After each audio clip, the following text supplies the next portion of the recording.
want to just, hear how you're doing, because there's been a lot of unrest lately. There's a lot going on in the U.S. following the murder of George Floyd. So how are you holding up? I am, I've actually luckily turned my shock and disgust and nausea to action. A bunch of us in the Broadway community, about a week after the George Floyd incident happened, we were basically paralyzed. We got together and wanted to do something constructive, and I'm one of the founding members. We started a group called Black Theater United, and it's an opportunity for us as a group to highlight what we want changed in the world. One of our first initiatives that we are highlighting is Fair Count, which is part of being involved in the census, making sure that you are counted as well as your family, and that will help legislation and things get changed. Being the mother of a Black son and, worrying about him going out and, possibly encountering police and maybe what that interaction would be like. What is the feeling like having a Black son in the current climate?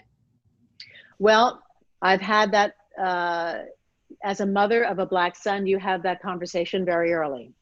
And it's when you're walking down the street with a group of your friends, guess who they're gonna pick? If they're all white kids and you're the one Black kid, they're gonna identify you and they're gonna remember your face. You wrote your book, You Have No Idea. I actually read it years ago when I was competing in the Miss America organization. And I was so inspired by your stories, but I was also taken aback by the racism that you talked about experiencing when you won Miss America. You were the first Black woman to win the title. And you experienced a level of racism that I have never seen. What was that like?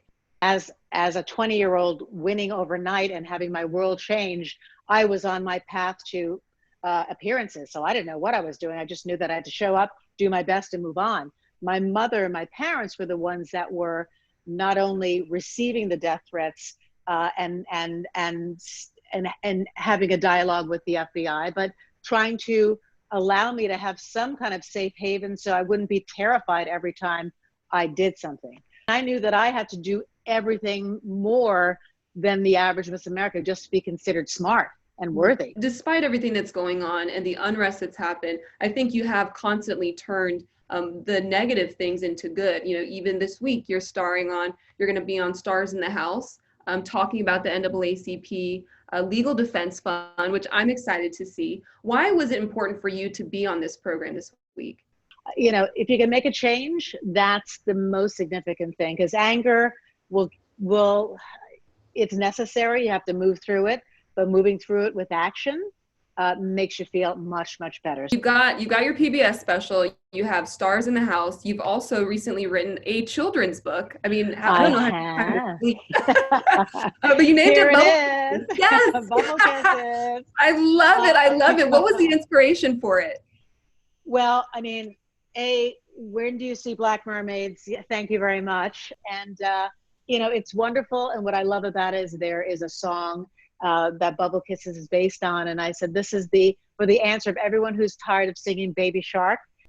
Thank you for watching. If you want more extra, hit the subscribe button and the bell so you'll never miss a video.